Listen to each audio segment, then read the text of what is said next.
Yeah, I mean, government cannot get things right. They just can't seem to. Yeah, I mean, at least no more than the clock being right twice a day. Yeah. right. Totally.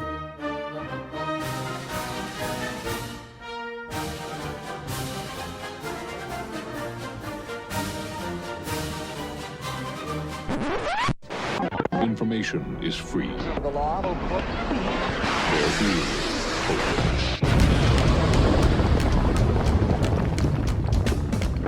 The Johnny Rocket Launchpad. And now, here's Johnny. Hey, it's Johnny Rocket here at the Johnny Rocket Launchpad, launching ideas in your direction in Northwest only rock and roll libertarian radio show. I'm here with my co-host, Mr. Kurt Nelson. Hello, sir. My voice of reason, the beautiful, sexy Heather Nixon. Hello, how are you? And we are on, all times are Pacific, by the way. We are on NWCZ Radio Friday, 4 to 6 p.m., Saturdays, 8 to 10 p.m., Liberty Talk.fm, Saturday, Sunday, 4 p.m. to 6 p.m., Revere Radio Network, Saturdays, 1 p.m. to 3 p.m., Radio KSCR, Tuesdays, 2 p.m. to 4 p.m., Liberty Movement Radio, Fridays and Mondays, 2 p.m. to 4 p.m., InfoSub, Friday, Saturday, 1 p.m. to 3 p.m., CMG Global Radio, Thursdays, 5 a.m. to 7 a.m., Liberty Radio Network, Random Times, jrlp.podbean.com, Facebook/JR Launchpad, and JohnnyRocketLaunchpad.com, and this is Johnny Rocket speaking, and I still have breath. Well done, sir. Bam! Hell yeah. Nice. That's pretty good. I had one breath in there, and I got all the networks done. I'm covered. We're good. We're golden. Anyway, so we have a very special guest. He's a professor of economics at George Mason University. I welcome, with great honor, to have Professor Donald J. Boudreaux! Yeah! Happy to be here. That was impressive, I should say. Oh, wait till you hear the show. Johnny puts all these kind of great, like, gunshots and explosions. Yeah, I got it. Yeah. Car crashes and... Yeah, we have to make it fun. Patriotic music. Right, yeah. I love the patriotic music, and I've been like actually listening to that, and I find I kind of starting to dig it. Oh, no. That's kinda weird. You're going down the wrong trail. Well, you know, buddy. it's almost his birthday. He's getting old. Ah, that's what it is. I'm going to be I get it. 38, man. That is getting... Whoa. Yeah. Whoa. You knew me when I was like 34, Kurt. Yeah. I did. It's weird, Yeah. man. I did. As my oldest daughter said last week, that's almost as old as Johnny. Ew. Oh, God. Johnny like sat in the corner and cried. I did.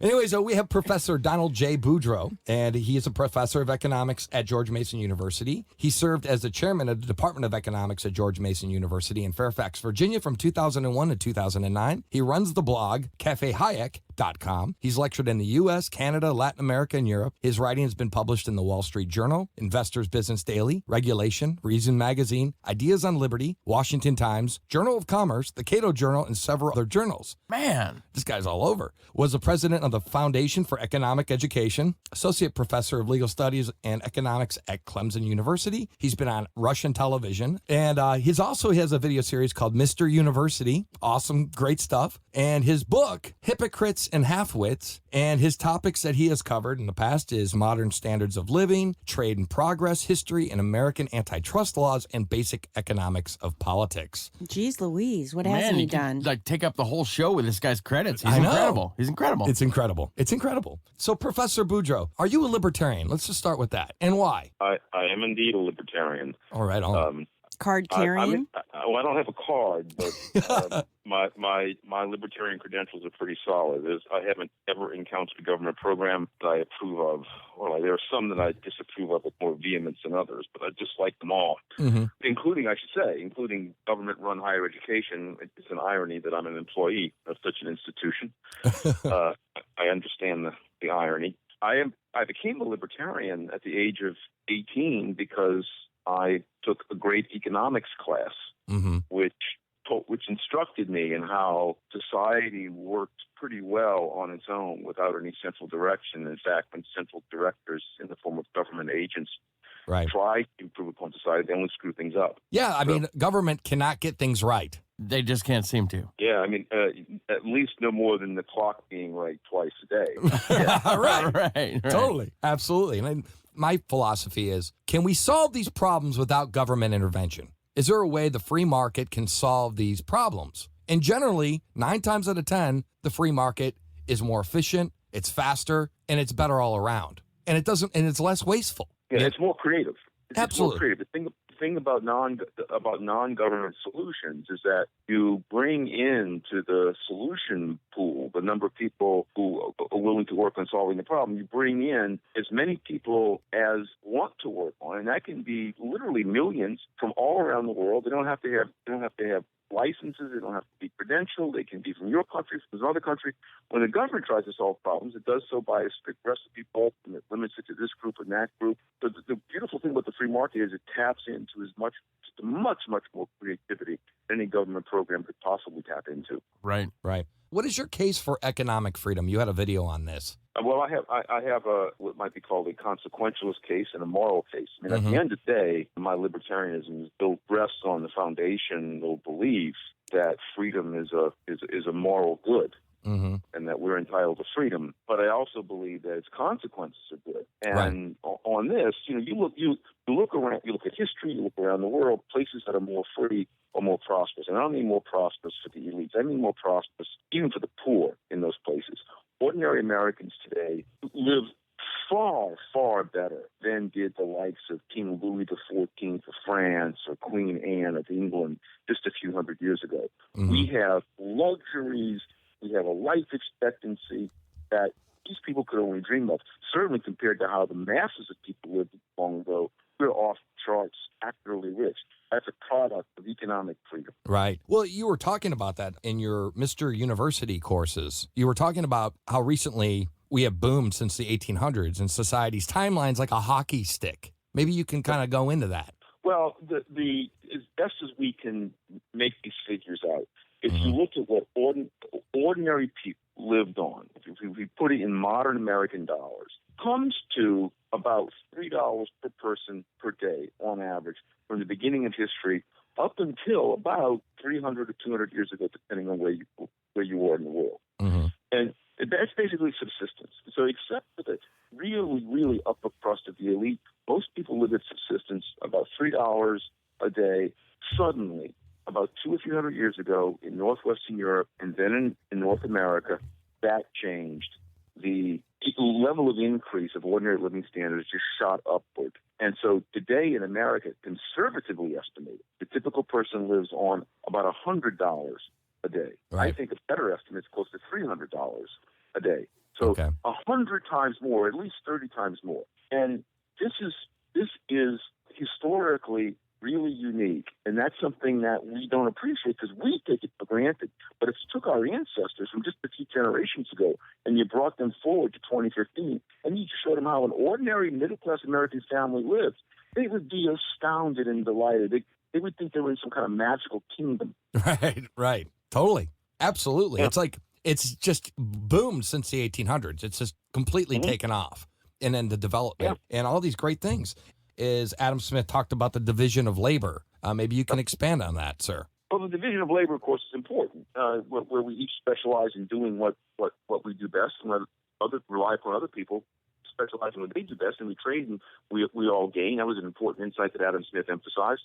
One of my favorite economists, F.A. Hayek, after whom my blog is named, he emphasized the division of knowledge, that people each know different things, and they share through their market exchanges their access to this different knowledge. And on top of all that, though, is human ingenuity. Smith and Hayek understood this. Other people understood it, but really it was the great economist Julian Simon who really brought this home. Julian Simon, he's dead now, but he said that ultimate resource is the human mind. The ultimate resource is not land, it's not petroleum, it's not tungsten, it's not steel, it's the human mind. The human mind turns raw materials into productive, valuable things. And the greater the freedom of the human mind, and the more human minds we have that are free, the more prosperous we all are. It's a wonderful thing. It sounds almost kind of Pollyanna-ish of me, I know, to put it this way, but again, just look around at the world we live in. I'm on the East Coast, you're on the West Coast, we're talking in real time. To us, it doesn't seem particularly remarkable, but just imagine, say, George Washington, one of the richest people in America, just 200 or so years ago. If he saw us doing this, he would be astonished. I mean, right. Speechless. Yeah. And yet we do it as a matter of course, and it's because of the system that we have that allows human freedom and human creativity to flourish. I think it's great. And I think, there's just this boom of technology. And, again, we can go back to the government didn't create the internet. Well, maybe Al Gore did. But I'm joking. But I'm just saying, innovation itself. There's this meme on Facebook that was going around, and it showed the shuttle, and how the shuttle has been the exact same shuttle since the 1960s till when it was just recently retired, but it hasn't developed. And whereas the free market phones have gone just extraordinary amount of distance and have grown exponentially in the market. I'm holding an iPhone to my ear right now, and it's hard to believe that 9 years ago this thing didn't exist. At least it wasn't accessible to ordinary Americans, and now everyone has, and people throw them away. I literally a few months ago saw a beggar on the streets of Washington D.C. begging with a smartphone to his ear. I told him that was not a good strategy. It is not. Shows what a great world we live in, where the poorest Americans have smartphones. Right. Yeah. It's crazy. Well, we're poor, we do radio, right? Right. And we have an iPhone. That's how we're talking to you. It's a lot of people in my profession, economics profession, they say, well, the reason we have government is to correct market failures. There's a kind of kernel of truth to that, although I don't think it's very big. But I think, as a matter of fact, the reason government grows isn't because the market fails. I believe the government grows because the market succeeds so well and so silently. And what I mean by that is the market works so well, we take for granted the wealth we have. And so people don't understand, because it works so smoothly, people don't understand the immense amount of creativity and work effort and specialization that goes into it. And so they think that they can somehow turn power over to government officials, and government officials can't really mess things up. But of course they can. And so it's kind of an irony that the government works so silently and so smoothly that people don't realize the great benefits that come from this institution. So we take it for granted, and we don't fully appreciate what it does for us. Oh, absolutely. You kind of touched on this when we were talking about the division of labor with Adam Smith, but you were talking about in your videos, we were talking about specialization of labor and how that has benefited society. Yeah. Well, if you saw my video, you saw the story I told in there about my son. Mm-hmm. My son's 18 now, but when he was 3, he almost died. He had a rare disease. Fortunately, at the time, he lived in New York. Mm-hmm. And, just outside of New York City. And my son had a rare stomach ailment. And so he's 3 years old, and the doctors that treated him were pediatric gastroenterologists. So not just doctors, not just pediatricians, not just gastroenterologists. These were gastroenterologists who specialize in treating children. That's really deeply specialized. And so these guys, that's all they did, was spend their time studying the stomach ailments of young children. Mm-hmm. That meant that they had more knowledge about how to treat my son. As a consequence, my son was cured. He probably would not have been cured of that disease had this happened just 50 years earlier, or had we lived in some remote village somewhere. Right. So because of this specialization, my son is now alive and healthy. Were it not for that specialization, he might now be dead. Well, you brought up this great point, though, that if you're in Kansas somewhere, right, that generally those guys out there, more rural areas, they will have a general practitioner. They'll be more of a general doctor, where, you'd have to go to more of a city-based environment to find that specialized, or maybe go somewhere across the world. But still, it's available. And our technology has expanded, our travel, our communications, our traveling, all those things can make those things happen now. And that's right. And the beautiful thing about what's happening, just in the past few years, with the immense growth of the internet, with the immense growth of smartphones, as we spoke about, is you can be almost anywhere today in the developed world and have increasingly great access to the fruits of this specialization. Mm-hmm.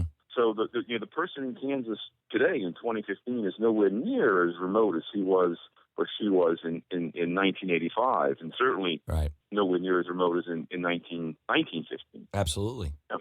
Professor, speaking of that, what is comparative advantage? It has the distinction reputation of being the one truth in economics that's not intuitively obvious. One of the things about my profession is that I kind of feel guilty being an economist because I basically spend my time teaching people things that are obvious. Okay. Common sense. Okay. Comparative advantage is really the one thing that's not intuitively obvious, which makes it difficult to explain in a short time. It's one of the main reasons why we gain by trading.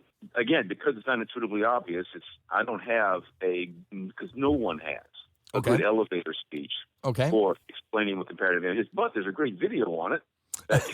And Mr. University. That I did for that video series, on comparative advantage. And not surprisingly, it is the longest of the ones that I've done. It's about twice as long as the other ones I've done. It runs about 7 minutes. Oh, I think I used the bananas and the fish analogy. Right. And you were kind of saying like so-and-so works for this much and it's in her best interest to just keep fishing. And it's interesting topic. I thought it was cool. At its heart, it's principle comparative advantage says, well, what matters when you assess how efficient or not someone is at doing some task is what it costs them to do that task. Mm-hmm. That in the abstract, it doesn't really mean very much, but when you apply it to the real world, it becomes profoundly important. Absolutely. What about this should be pretty easy. Innovationism. How now we're in a kind of a realm where we actually praise the inventors, and I think that's that could have been another thing that has created this boom in our market.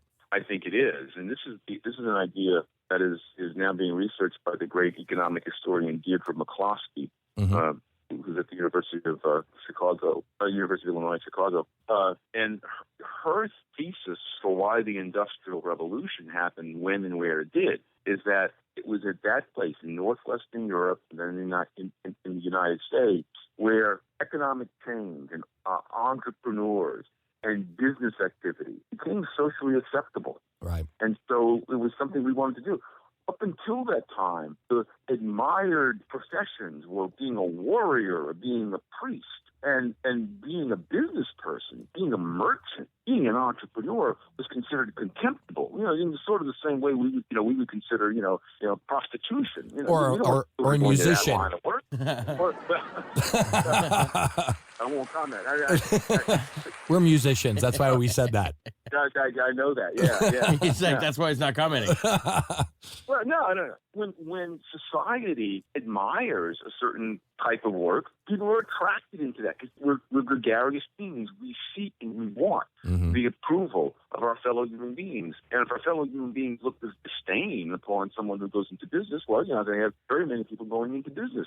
If people applaud those who go into business, well, you'll have more people who go into business and not go into war making. Right. Which was the main way that people gained social prestige prior to the modern age. And so when that happened, when this respect for commerce and business and being a merchant finally happened, one consequence was this flourishing of innovation. When people were in business, they want to compete against each other. And so they seek ways to, pardon the trite term, make better mousetraps. And boy, make better mousetraps they did. And we're still living in that world. And it's this unleashing of human creativity that makes our modern world what it is.